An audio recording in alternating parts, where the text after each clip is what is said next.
bienvenue à ce bulletin d'information diffusé sur les www.gms.sn, les titres de ce journal. Les femmes maraîchères de Kandialan sous la menace d'expulsion, ces dernières sur la tête desquelles plane un ultimatum de 28 jours, lancent un cri de détresse à l'État du Sénégal.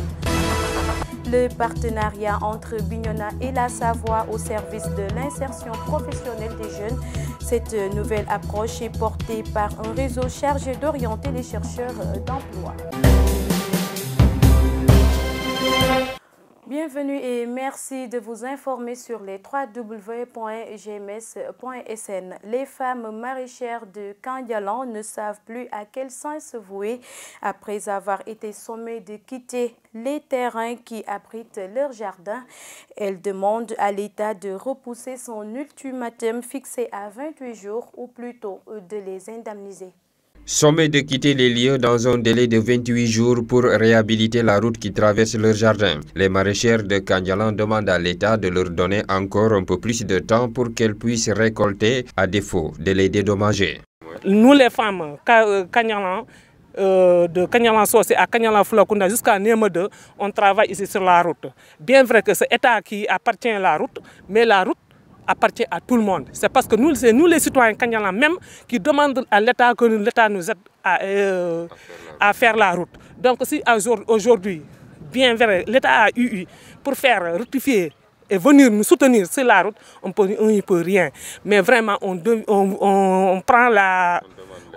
l'État de venir voir notre travail et nous encore un peu de temps, dans 1 mois ou 2 mois, vraiment, la récolte sera finie. Vraiment, l'État, on le supplie encore.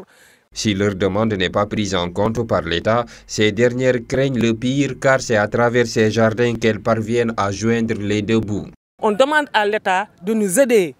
Les financements qu'on a fait d'abord ici, on n'a pas récolté. Les financements qu'on a fait ici, c'est pour aider nos enfants pour faire leurs écoles. On est en pleine année scolaire. Vraiment, le travail est dur. Chaque 2 semaines, on paie 2000 francs pour pour crever les puits. Les tankarans, c'est une tankaran à 50 francs. Les pics, c'est une à 50 francs. Vraiment, c'est dur. C'est dur. A rappeler que cette situation est née de la volonté des autorités de refaire quelques routes de la ville de Ziguinchor dans le cadre du programme Promoville, un nouveau programme qui couvrira toutes les grandes villes du Sénégal, financé à hauteur de plus de 200 milliards par l'État avec le concours de la Banque africaine de développement et de la Banque islamique de développement. La coopération Bignona-Savoie prend la question de l'insertion des jeunes au sérieux. Après avoir fait un diagnostic sur la question, un réseau a été créé pour accueillir et orienter les chercheurs d'emploi. La question de l'emploi des jeunes se pose sérieusement au Sénégal, notamment dans le département de Bignona. C'est pour cette raison que le conseil départemental a décidé de prendre la question en main à travers un programme. Pape Boubacar Diédiou, président de la commission éducation et formation du conseil départemental de Bignona. Le conseil départemental a, dès le début de son avènement, réfléchi sur une politique d'emploi, de réinsertion des jeunes.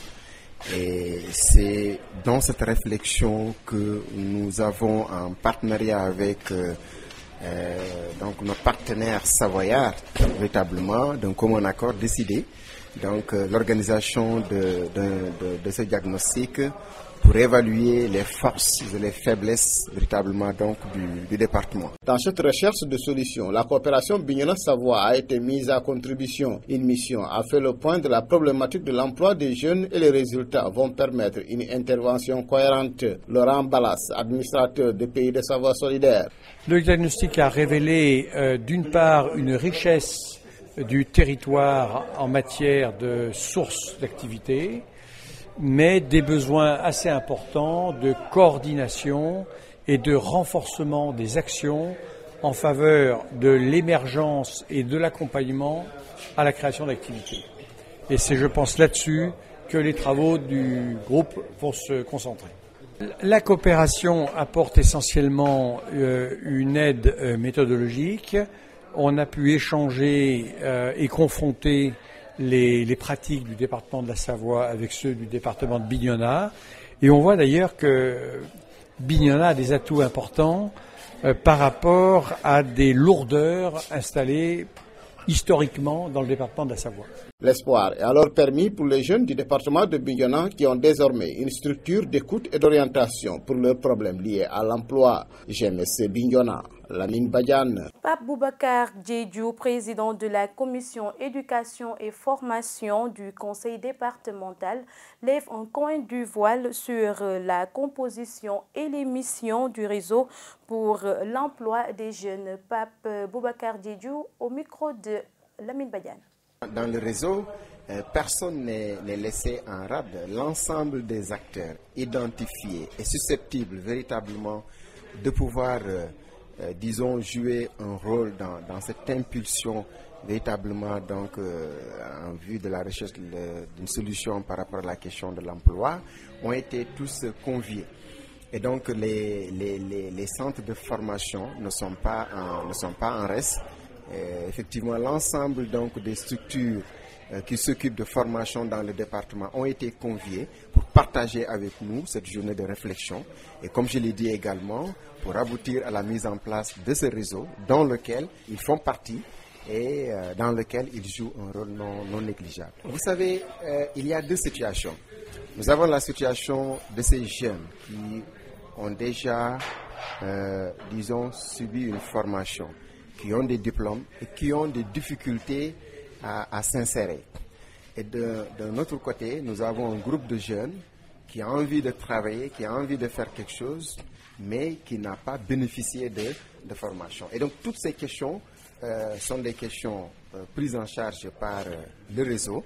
Et c'est pourquoi, lorsque nous sommes en face donc d'un jeune, nous l'orientons par rapport d'abord à ses besoins, et par rapport également à véritablement ce qu'il aura exprimé comme vœu.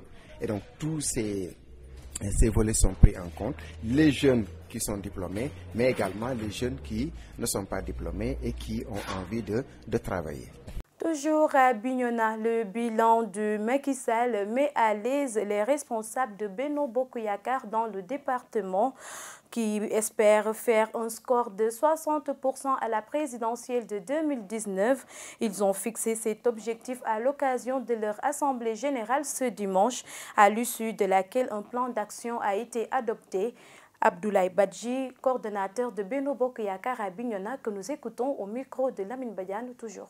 On a adopté d'abord ce programme d'activité qui va consister en une tournée à travers le département pendant 4 semaines. Donc, il faut visiter toutes les communes pour partager avec les responsables essentiellement et nous engager communément sur des performances par rapport à l'opération de révision des listes. Et cela en rapport avec effectivement les résultats des élections législatives avec beaucoup plus d'ambition. L'ambition, en tout cas, de réaliser un score de 60% au moins. Que le bilan du président de la République dans le département de Bignona vous met à l'aise? Parfaitement, très à l'aise, très à l'aise. Il suffit de prendre un seul petit exemple.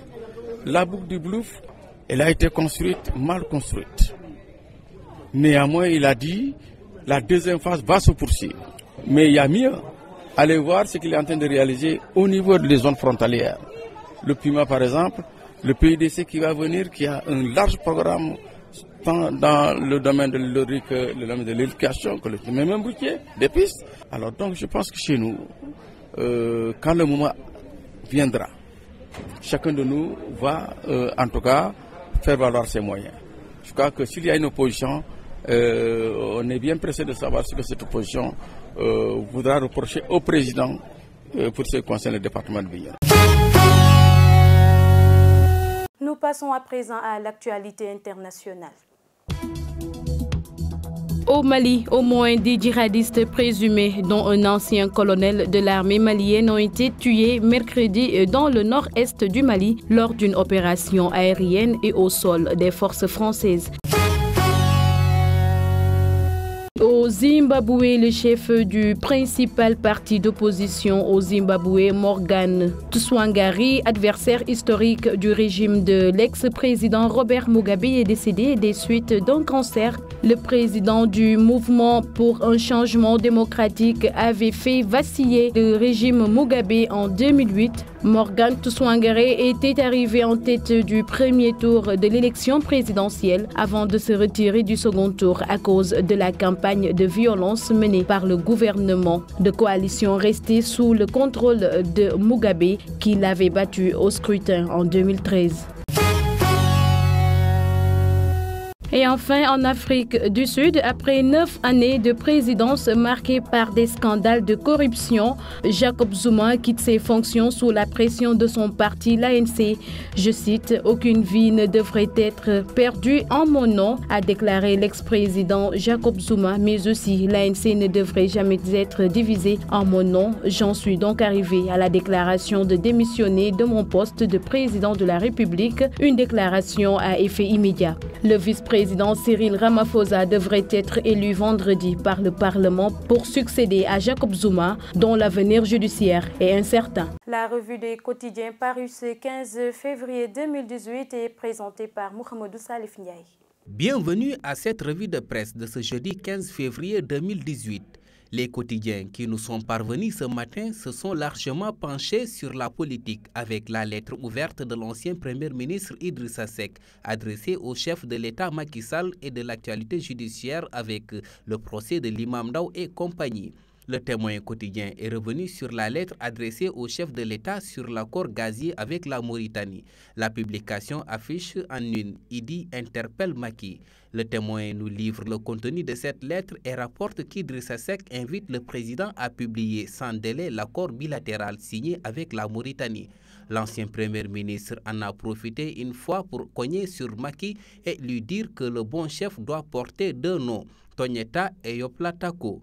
Parlant toujours de cette lettre ouverte au chef de l'État sur l'accord gazier avec la Mauritanie et Petrotim, Vox Populi titre « Idi brûle Macky et Aliou dans le pétrole et le gaz ». Enquête quotidien revenant sur le même sujet étonne.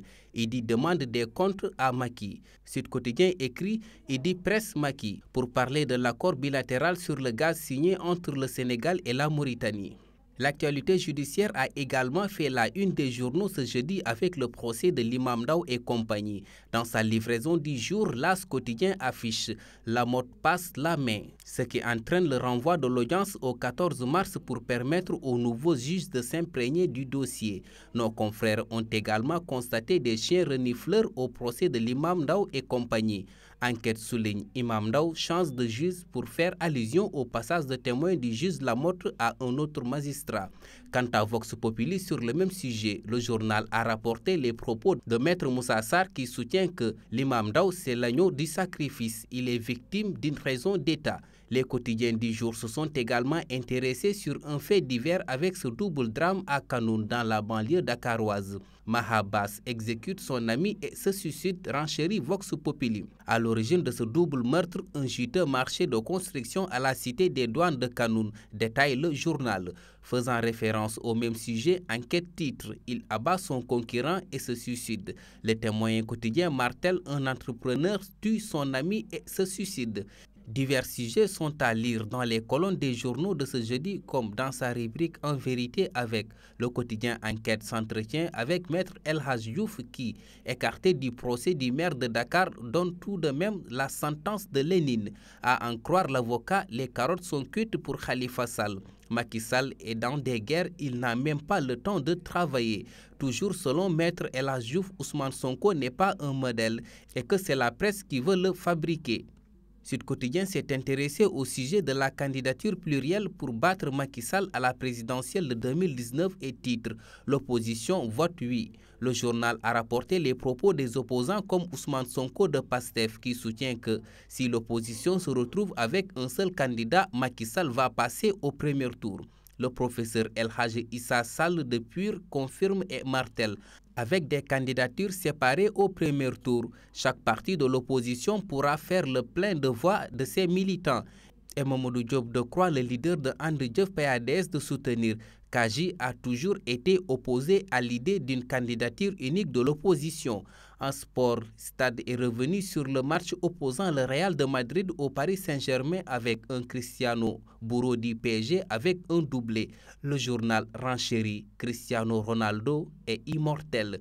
Nous terminons avec Sunulamb, le quotidien des arènes sénégalaises qui rapporte les propos de Papa Sow, qui promet l'enfer à Ama Baldé car il est le plus dangereux, note le journal. C'est tout pour les parutions du jour. À vos journaux et bonne lecture. Voilà qui met fin à cette édition. Merci de l'avoir suivi. Excellente suite des programmes sur les www.gms.sn. Au revoir.